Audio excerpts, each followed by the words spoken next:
आज हमारी चर्चा का विषय है नवरात्रि हम कैसे मनाएं। नवरात्रि में क्या खास तैयारियां हमें करनी चाहिए। इस बात को समझने के लिए, जानने के लिए हमें यह समझ लेना आवश्यक है कि नवरात्रि क्यों मनाई जाती है, इसके पीछे मनाने का उद्देश्य क्या है। हमारे ऋषियों का, हमारे चिंतकों का, हमारे समाज निर्माताओं का क्या विचार रहा है इसके पीछे, जो उन्होंने साल में 2 बार नवरात्रि के त्यौहार को बनाया, उस त्यौहार को मनाने की परंपरा डाली। नवरात्रि का त्यौहार साल में 2 बार ऐसी अवस्थाओं में आता है जब 2 ऋतुओं की संधियां हो रही होती हैं। एक बार तो उस समय आता है जब बिल्कुल ठंड कड़ाके की खत्म हो चुकी होती है और गर्मी आने को होती है, गर्मी का आगाज हो चुका होता है। दूसरी बार उस समय आती है जब गर्मी की ऋतु निकल चुकती है, बरसात की ऋतु भी निकल चुकती है और ठंड आने वाली होती है। इन दोनों ऋतुओं की संधियों पर 2 बार नवरात्रि का त्यौहार मनाया जाता है। इस समय जो अभी नवरात्रि आई हुई है, ठंड का समय निकल चुका है और वसंत ऋतु आ चुकी है। पेड़ पौधे नए फूलों से, नई पत्तियों से सराबोर हो गए हैं। पूरी प्रकृति में एक हर्ष का उल्लास है। हमारी सारी प्रकृति को सूर्य से ही शक्ति मिलती है। हमारी सारी ऊर्जा का प्रमुख स्रोत सूर्य है और जैसे ही सूर्य उत्तरायण होते हैं, उत्तर भारत में एक उमंग का उल्लास आ जाता है। पक्षी प्रजनन कर अंडे देने के लिए व्याकुल होते हैं। उस समय बाद अंडों से बच्चे निकलते हैं। इसी तरह प्रकृति में फूल खिलते हैं, फल खिलना चालू होते हैं। ये सूर्य के साथ हमारी प्रकृति का बड़ा अनन्य संबंध है। और जो मानव शरीर है, वो मानव शरीर भी इसी प्रकृति का एक अंश है। जिस तरह परिवर्तन इस प्रकृति में, बाह्य जगत में हमें दिखाई देता है, उसी तरह का परिवर्तन हमारे शरीर के अंदर भी होता है। हमारी हर सेल एक नई ऊर्जा से सराबोर होने के लिए तैयार होती है। दरअसल जो ठंड का मौसम था, ठंड की ऋतु थी, उसमें उत्तर भारत के समस्त प्राणियों को बहुत कठिन जीवन बिताना पड़ा। ठंड से अपने आप को बचाने के लिए शरीर ने बहुत सारे उपक्रम किए, उसको शक्ति का संचय करना पड़ा और इसी कारण से बहुत सारे सेल्स के अंदर, शरीर के अंदर बहुत सारी टूट फूट हुई, विघटन हुआ। अब जब प्रकृति अनुकूल हो रखी है तो यह समय होता है शरीर के लिए अपनी शक्ति को संचित करने का, अपनी जो टूट फूट हुई है उसको रिपेयर करने का और आगे के लिए, आने वाले समय के लिए अपने शरीर को तैयार करने का। ये वो समय है।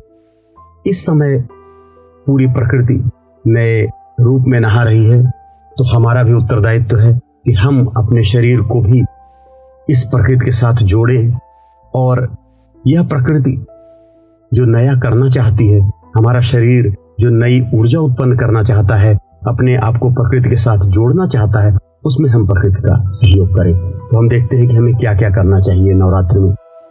सबसे पहले तो नवरात्रि में हमें अपने शरीर को विश्राम देना चाहिए और हम अगर कर सकते हैं 9 दिन का व्रत रखें, बहुत अच्छी बात है। अगर 9 दिन का हम व्रत नहीं रख सकते तो पहले और अंतिम दिन का हम व्रत जरूर रखें। अगर हम इतना भी नहीं कर सकते तो कम से कम हमें इंटरमीडिएट फास्टिंग करनी चाहिए, अर्थात सुबह हम 10-11 बजे भोजन कर लें और शाम को सूर्यास्त के पहले भोजन कर लें और शरीर को लगभग 12 से 14 घंटे, 15-16 घंटे का एक आराम दें, समय दें, जिसमें शरीर खाए हुए खाने को पचा सके और हमारे शरीर में जो पहले से शीतकाल में कुछ जर्जर, कुछ रोगग्रस्त सेल्स हैं, उन सेल्स को अपने आप ये मिटा सके और कुछ जो अपशिष्ट पदार्थ बने हुए हैं उनको पसीने के जरिए या मलमूत्र के जरिए हमारे शरीर से बाहर कर सके। ये हमारा शरीर इस तरह के कार्य करता है। इसके लिए हमें आवश्यकता है सात्विक भोजन लेने की। सात्विक भोजन का तात्पर्य है सुपाच्य भोजन, ऐसा भोजन जो जल्दी से पच जाए और हमारे शरीर को बहुत उसके लिए मेहनत न करनी पड़े। हमारे लीवर को भी थोड़ा आराम मिलेगा। हमारा पूरा तंत्र चूंकि रिकंस्ट्रक्टिव पोजीशन में आता है, इस समय नया सृजन करता है, उसमें हमें कम खाना खाकर अपने शरीर को सहयोग करना है। दूसरी बात, आपने देखा होगा कि इस समय में फूल खिलते हैं, पोलन्स होते हैं, पराग के कण होते हैं, जिससे लोगों को एलर्जी वगैरह होती है, सर्दी जुकाम होता है, यह भी हमारा इम्यून सिस्टम अपने आप को बदले हुए मौसम के साथ एडजस्ट कर रहा होता है। इस अवस्था में हमें कम खाना खाने से, सूर्योदय के पहले सुबह सुबह नहा लेने से और आराम करने से हमारा शरीर अच्छे से इस बदली हुई परिस्थिति के साथ अपने को एडजस्ट कर लेता है।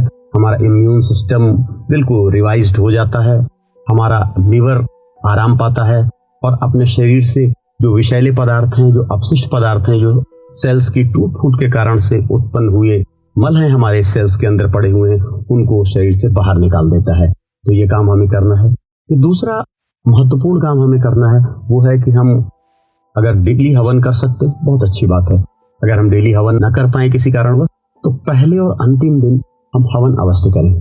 उसका कारण ये है कि जिस तरह यह प्रकृति हमारे लिए हमारे शरीर के अंदर सृजन कर रही है, उसी तरह समस्त जीवों के लिए सृजन कर रही है। ऐसी परिस्थिति में बैक्टीरिया, वायरस वो भी बहुत पनपते हैं और मच्छर, कीट, पतंगे ये भी बहुत पनपते हैं। तो इसमें बहुत सारे ऐसे हैं जो हमारे शरीर के लिए नुकसानदेह होते हैं। तो हवन करने का जो हमारा धार्मिक फायदा है वो तो है ही, इसके साथ पर्यावरण शुद्ध होता है वो भी है। इसके साथ ही साथ हमें इसका लाभ ये मिलता है कि यह धुआं हमारे अंदर जाकर और जो हमारे अंदर एलर्जेंस हैं, एलर्जी प्रवृत्ति करने वाले तत्व हैं, उनको कंट्रोल करता है और जो पोलन्स हमारे अंदर एलर्जी उत्पन्न करते हैं उसको कंट्रोल करता है, उनसे लड़ने में मदद करता है। दूसरी बात, हमारे अंदर जो पोल्यूशन गया हुआ है उस पोल्यूशन को बॉडी जो बाहर निकालती है उसमें भी ये मदद करता है। और तीसरी बात जो फायदा है, हमारे घर के अंदर जो ठंड के कारण या बदलती हुई परिस्थितियों के कारण जो कीट पतंगे हैं, जो बैक्टीरिया हैं, वायरस हैं, उनको नष्ट कर देता है। तो जब भी हम हवन करें हम यह सुनिश्चित करें कि हवन का धुआं हर कमरे में जाए और पर्याप्त मात्रा में जाए और कुछ समय तक उस धुएं को वहीं रहने दें, ताकि उस धुएं से बाकी हमारी एक नेगेटिव एनर्जी और हमें नुकसान पहुंचाने वाले बैक्टीरिया, वायरस की ये सब नष्ट हो जाएं। तो इस चीज का भी हमें स्पेशल ध्यान रखना है। नवरात्रि का पर्व एक अच्छी अवस्था होती है ग्रह नक्षत्रों के लिए और पर्यावरण के हिसाब से। इस अवस्था में मेडिटेशन करना बहुत अच्छा होता है, सहजता पूर्वक ध्यान लग जाता है, क्योंकि न ज्यादा गर्मी की अवस्था होती है न ज्यादा ठंडी की अवस्था होती है।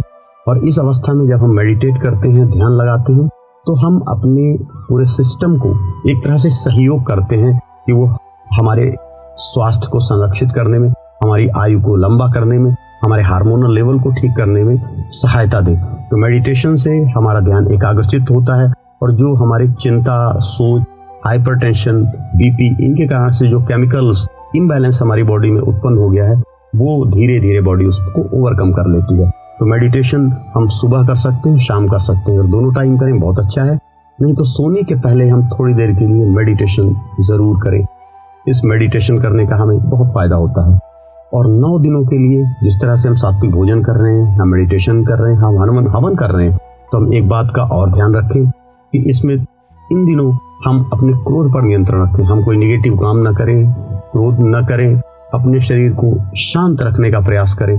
और अगर हम ब्रह्मचर्य व्रत का पालन करें तो बहुत ही उत्तम होगा, क्योंकि ब्रह्मचर्य व्रत का पालन करने से हमारी सेल्स के अंदर एक बहुत तगड़ी एनर्जी उत्पन्न होती है। और जब वो सेल्स रिपेयर हो रही हैं, जो नई सेल्स बन रही हैं, उन नई सेल्स के बनने में वो बड़ी मजबूत और स्ट्रॉन्ग सेल्स बनती हैं। तो 9 दिन का यह हमारा संयम हमें आने वाले 6-8 महीनों के लिए हमारे शरीर को बड़ा मजबूत बना देगा।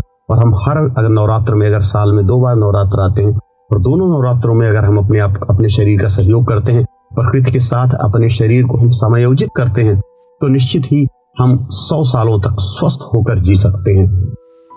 और हमारे पूर्वजों ने पहले भी यह किया है कि हम कभी डॉक्टर की जरूरत नहीं पड़ती थी, हमें वैद्यों की जरूरत नहीं पड़ती थी, बहुत ही कम मात्रा में उनकी जरूरत पड़ती थी। वो कारण यह था कि हमने अपने आप को प्रकृति के हिसाब से ढाला था। आज हम प्रकृति से अलग हो गए हैं। हमने ठंड के मौसम में गर्म पानी से नहाना चालू कर दिया है, हीटर रखने चालू कर दिए हैं। इसी तरह गर्मी के मौसम में एसी चालू कर दिए हैं। हमने अपने शरीर को ठंड और गर्मी से अलग कर लिया है, बरसात से अलग कर लिया है, प्रकृति से दूर हो गए हैं। तो प्रकृति से बचना मानव का स्वभाव है, वो एक आरामदेह जीवन जीना चाहता है, लेकिन इसके साथ ही साथ हमें अपने शरीर को एक एक्सपोजर देना होगा, प्रकृति का एक्सपोजर देना होगा। और ये अवस्था, मौसम एक ऐसा मौसम है कि जब हमको बाहर वृक्षों के नीचे, सुबह जो शहरों में लोग रहते हैं, सुबह सुबह पार्क में 8 बजे 9 बजे 10 बजे चले जाएं, थोड़ी देर टहल के पेड़ के नीचे बैठे, जो पसीना बहा है उसको उसी हवा में सूखने दें। ये हमारे इम्यून सिस्टम के लिए बहुत अच्छा है। सूरज की जो द्वितीय किरणें मिलती हैं, जो पृथ्वी पर पड़ती हैं, उसके बाद हल्के से हमें जो ताप मिलता है, वो ताप भी हमारे शरीर को बड़ा मजबूत बनाता है, हमारी हड्डियों को मजबूत बनाता है। हमारा शरीर इस तरह से काम करता है कि जो हम खाद्य पदार्थ लेते हैं, जो विटामिन मिनरल्स हम लेते हैं, उनको अवशोषित करने में समर्थ हो पाता है। इसलिए इस तरह से हमें अपने शरीर को सपोर्ट करना है कि 9 दिनों में अगर हम अपने शरीर को हमने सपोर्ट कर दिया, तो ये मान लीजिए कि हमने अपने अंदर एक जीवनी शक्ति उत्पन्न कर ली। हमने शरीर को इस तरह से काबिल बना दिया कि हमें डॉक्टरों के पास नहीं जाना पड़ेगा, हॉस्पिटल में नहीं जाना पड़ेगा, और हम स्वस्थ रहेंगे और एक स्वस्थ और सुखी जीवन व्यतीत करेंगे। ये नवदुर्गा में इस तरह से हमें जीवन के लिए तैयार होना है। हमारा जो आध्यात्मिक जीवन है, हमारा जो धार्मिक जीवन है, वो तो हमारा है ही, लेकिन जो मूल उद्देश्य है हमारे ऋषियों का, मुनियों का जो मंतव्य रहा है, वो यही रहा है कि इंसान सबसे पहले स्वस्थ रहे, सुखी रहे, तभी वह प्रभु के शरण में जा सकता है और आध्यात्मिक और धार्मिक जीवन व्यतीत कर सकता है और सुखी हो सकता है। हरि ओम तत्सत।